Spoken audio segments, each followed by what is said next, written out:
자, 제가 소개를 드리겠습니다.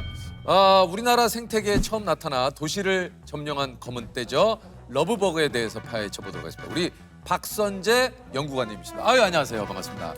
반갑습니다. 어서 오십시오. 안녕하세요. 직접 소개 좀 해주시죠. 예, 안녕하십니까. 저 국립생물자원관 대발생 연구팀 박선재 팀장입니다. 예, 반갑습니다. 말 그대로 대발생하는 벌레들이 요즘 좀 많아졌어요. 네. 저희가 지금 아까 얘기했던 이제 러브버그, 네, 뭐 그 외에도 또 굉장히 많죠. 맞습니다. 지금 아마 기억하실 겁니다. 그 야구장 있어요. 팅커벨 예, 예. 얘네들이 이제 동양 하루살이라고. 왜냐면 투수분들이나 타자분들 예, 머리 위에, 맞습니다. 예.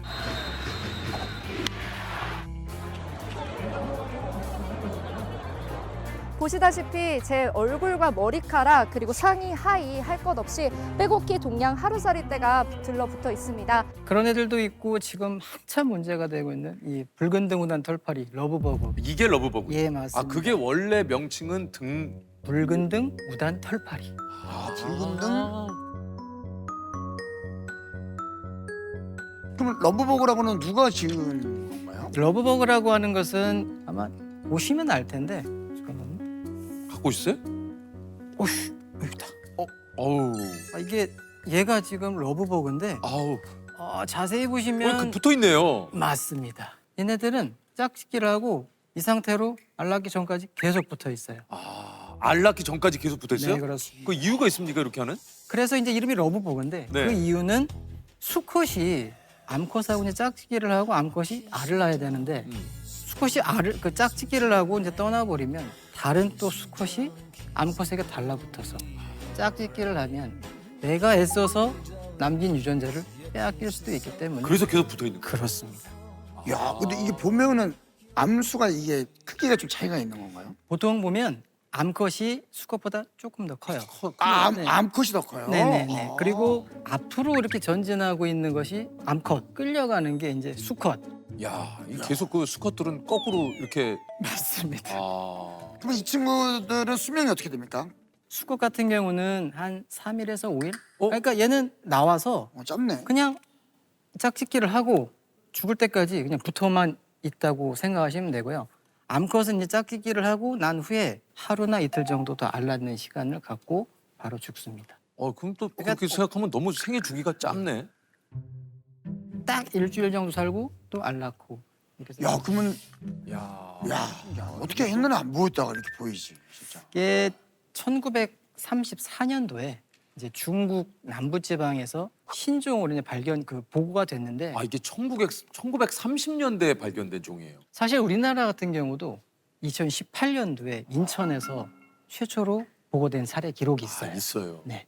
이제 해외 무역을 통한 그런 과정에서 아마 얘네들이 유입됐을 것이다. 그렇게 간주가 되고 간간히 몇 마리씩 이제 분포 기록이 있다가 2022년 갑자기 나타났어요. 은평구, 예. 고양시 맞아요. 그때 사람들이 이제 경악할 정도 수준의 러브버그가 창궐을 하게 됐죠.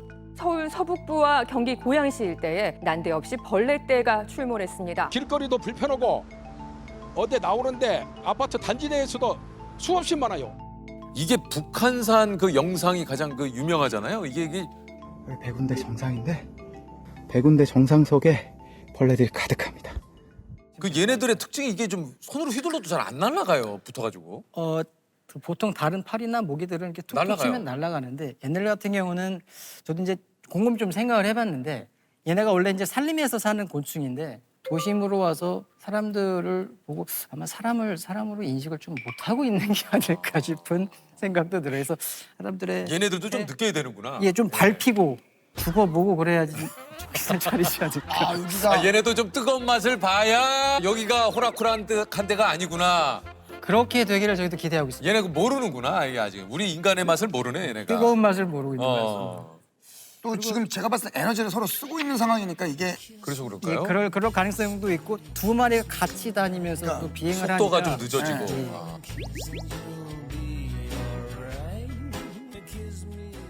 얘네들은 좀 천적 같은 건 없습니까? 저희가 이제 얘네들이 왜 2022년도부터 음. 우리나라에서 많이 발생을 했는지 그걸 좀 연구를 하고 있는데 음. 해외에서 어떤 새로운 생물이 우리나라에 유입이 되면 우리나라 생물들도 못 보던 놈이 이렇게 왔다 갔다 하면 저걸 먹어 마라 이렇게 좀 고민도 하고 그런 시간이 좀 필요하거든요. 생태계의 다른 생물들도 얘네들에 대해서 지금 먹어야 되나 말아야 되나. 네. 아, 아마 자기들끼리도 그런 고민 좀. 기간이 있지 않을까. 아. 얘네들 우리한테 피해를 주지는 않습니까? 이제 네. 뭐 문다거나 예를 병균을 들면 옮긴다거나. 없습니까? 얘네 같은 경우는 애벌레 유충이 이제 땅에 살잖아요. 근데 땅에 있는 낙엽 낙엽을 이제 분해를 하거나 그 부유물들을 먹어서 쉽게 표현하면 이제 땅 속에 지렁이와 같은 그런 역할을 좀 담당을 하고 있고요. 성충으로 사는 그 한 일주일도 안 되는 짧은 기간에는 꽃에 얘네들이 모여들어서 꽃에 이렇게 화분을 매게 해주는 그런 역할을 하기 때문에 저희가 이제 얘네들을 생태계의 익충이라고 이제 표현을 하고 있습니다. 얘네가 생태계는 익충이에요? 익충이구나. 생태계는. 하지만 너무 많이 그러니까 이게. 발생을 하기 때문에 그러니까 문제는 이게 지금 개체수인 거네요, 그러면. 예 맞습니다. 아니 이게 좀 러브버그를 뭐 이렇게 좀 못 오게 하는 방법 같은 건 좀 없습니까? 이제 얘네가 생태를 좀 관찰하다 보면 불에 이렇게 좀 잘 이끌리는 습성이 있어요. 불에. 네네. 보통 그래서- 벌레들이 좀 그렇잖아요. 예 맞습니다. 그래서 시원해. 생활 주변에 있는 조명을 좀 최소화하고 보면 이제 흰색 옷 같은 거에 되게 잘 달라붙거든요. 그래서 밝은색 옷에. 네 맞습니다. 왜냐하면 얘네 성충이 꽃을 좋아하는 그런 습성 때문에 좀 밝은색, 화려한 그런 것들을 좀 좋아하는 습성이 있어서 민감하신 분들은 외출할 때 좀 되도록 어두운 색 옷을 입는 것도 좀 권장을 드리고. 어두운 색을요. 예 예.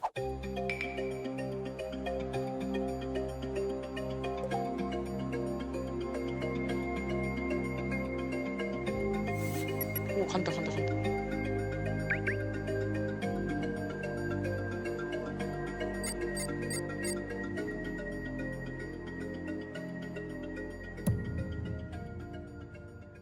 요게 자동차 배기가스를 좋아해요?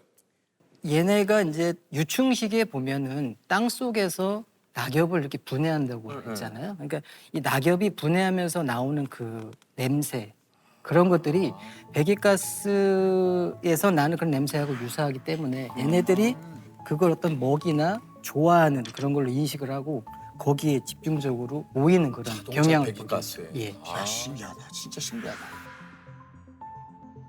아니 그 이제 러브버거처럼 우리나라의 각 시기별로 대발생하는 근데 가면 갈수록 뭐 아까 얘기한 대로 이런 러브버거도 그렇고 야구장 팅커벨도 뭐, 그렇고. 예. 네. 저건 또 뭐야 하는 벌레들이 정말 점점 늘어나더라고요. 많은 분들이 기억하실 텐데 예전에 이제 인천 수돗물에서 뭔가 깔따구 유충이 아, 발견됐다는 그 깔따구 뭐야? 저거요? 예, 지금 등장하고 있는데요. 이거 뭐야 이게? 이거 뭐야? 아유. 뭐야 이거? 이것도 뭐 이거 봐 뭐야? 대벌레입니다. 이거 본 것 같아요 뉴스에서. 예. 이게 이제 2020년부터 좀 대발생해서 문제가 됐던 대벌레고요. 나뭇가지를 닮은 벌레죠. 대벌레가 지난해에 이어 올해도 급격히 늘고 있습니다. 식물 줄기가 길게 드리워진 것처럼 보이지만 조금씩 움직입니다. 나뭇잎은 온통 갉아먹혔습니다. 나무의 잎을, 잎을 네, 갉아먹기 갉아먹으니까. 때문에 그렇죠. 심하면 거의 뭐 나무가 벌거숭이 될 정도로 먹어치우는. 엄청나게 먹는 애. 예. 얘는 뭐예요? 아까 제가 말씀드렸던 수돗물에서 이제 문제가 됐던 요 깔따구. 이거 네. 예. 이름이 얘는 노랑털 깔따구. 깔따구. 노랑털 깔따구라는 종 이름인데 얘가 우리나라에서 가장 흔한 깔따구 종류예요. 이거 많아요.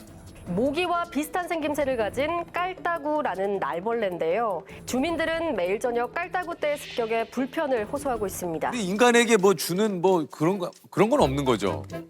깔따구 같은 경우는 생태적으로 굉장히 중요합니다. 이거 왜 중요합니까? 얘는 이제 얘의 애벌레 유충이 얘 또 이제 물 속에 사는데 물 속에서 사는 애벌레 중에 한 50%가 얘의 애벌레라고 생각하시면 돼요. 그래서 물 속에서 이 깔따구의 애벌레가 없어지면 수중 생물들이 다 먹을 거리가 없어져. 그렇죠. 야 이게 다 생태계를 위해서. 우리도 이제 지구가 점점 온난화가 좀 되고 뭐 여러 가지 그러면서 우리나라 주변의 어떤 이런 생태계도 지금 많은 변화들이 좀 일어나지 않습니까? 예, 맞습니다. 사실 이런 벌레들의 갑작스러운 출현이라든가 내지는 이런 대발생도 그거와 좀 연관이 좀 있겠죠. 보통 이제 벌레 그 곤충들이 이게 대발생하기 위한 그 조건이 좀 여러 개가 있는데, 그러니까 원인으로 가장 흔하게 이제 꼽는 게 그 기후 변화에 의한 지구 온난화. 그렇죠. 왜냐하면 곤충들 같은 경우는 변온 동물이기 때문에 기온이 올라가면 얘네들이 더 빨리 자랄 수 있고요. 더 크게 자랄 수 있고요. 더 많이 또 얘네들이 번식을 할 수 있기 때문에 그런 게 일차적인 대발생 원인으로 지금 그 생각이 들고 생태계의 어떤 안정된 그런 틀이 무너지면 이렇게 대발생 곤충들이 나타날 확률이 커진다고 볼 수 있죠. 아니 이게 이제 전 세계적으로도 우리나라뿐만 아니라 이제 대발생하는 벌레들에 대한 이 문제가 가끔 좀 제기가 되는데 특히 이제 아프리카에서 이렇게 메뚜기 떼가 예. 뭐 거의 그 메뚜기 떼가 와 깜짝 놀랐어요 저도. 거의 한번 지나가면 쑥대밭을 만들던데요. 그 뭐 시즌인 줄 농작물이라. 알았어요. 시즌. 예.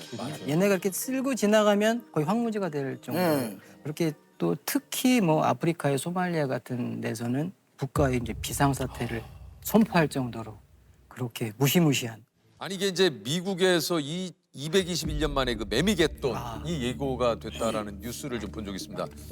근데 진짜 우리 한여름에 돌아다니면 매미 소리 때문에 아우 그럼요. 잠을 못 잘 정도로 시끄러울 때가 있는데 얘네는 얼마나 시끄럽겠어요. 그 우리나라에서 이제 도심에서 그 문제를 일으키는 그 종은 말매미, 뭐 참매미, 쓰름매미 요런 세 종이 좀 대표적인 종류인데 얘네들은 기껏해야 이제 소음이 한 70에서 한 60 요 정도 평균 데시벨을 유지를 하거든요. 근데 좀 전에 말씀드렸던 매미개돈의 이 매미들은 110데시벨까지도 나오기 때문에 그 소음이라는 것은 엄청나다고 볼 수 있어요. 저희가 이제 제가 다니는 그 기관이 국립생물자원관인데 여기는 우리나라에 있는 생물들을 이렇게 수집하는 그런 역할을 또 합니다. 그래서 핀을 직접 꽂아서 표본을 만들기도 하고 정리를 해서 보관을 하고 있는 거죠. 저희 기관에는 표본만 한 320만 점이 있을 정도로 굉장히 많거든요. 그래서 저희는 그런 것들을 보면 하나의 자원, 뭐 이렇게 좀 확보를 해서 가지고 연구를 있어야 하고. 되는 그런 대상으로 보기 때문에 뭐 그런 게 뭐 무섭다, 징그럽다 그런 개념은 솔직히 없습니다. 당연히 있죠. 솥동굴이라고 있어요. 60년대, 70년대 초반까지만 해도 흔하게 발견되던 종인데 어느 순간부터 70년대 이후부터는 발견이 안 돼요. 근데 그 이유가 뭔가 하고 조사를 해보니까 이 소나 말을 좀 집단으로 이렇게 사육을 하는 과정에서 항생제를 너무 많이 먹거나 그래서 소나 말이 싼 똥을 먹이를 분해를 하면서 먹이로 이제 먹어 치워야 되는데 그 과정에서 항생제라든가 그런 거에서 얘네 노출되면서 다 죽어버린 거죠. 예전에 그 곤충 관련된 속담이 많은데 예. 전문가로서 좀 이건 좀 바로잡고 싶다 이런 거 없습니까?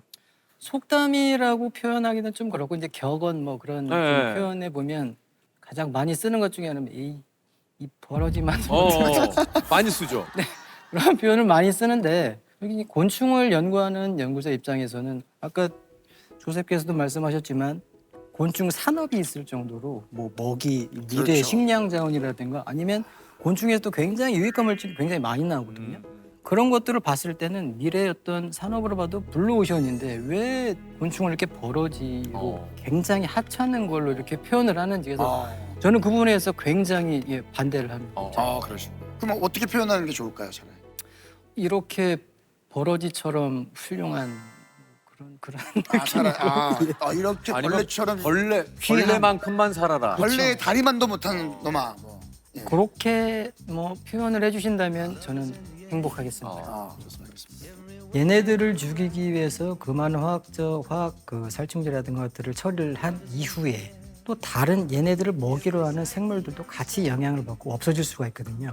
그런 식의 어떤 악순환이 이어진다거나 생태계 어떤 균형이 무너지게 되면 그로 인해서 파급되는 그 어떤 나비 효과라고 해야 되나요? 그런 것들은 굉장히 무궁무진할 수가 있거든요. 얘네들이 이런 식으로 발생을 하게 된 어떤 원인이 있을 테니까 조금 힘들더라도 그 정확한 원인을 파악을 하고 좀 현명한 관리 방안이라든가 대책을 세울 때까지는 자연의 일원이라는 그런 공존의 의식을 좀 가져주셨으면 하는 그런 작은 바람이 있습니다.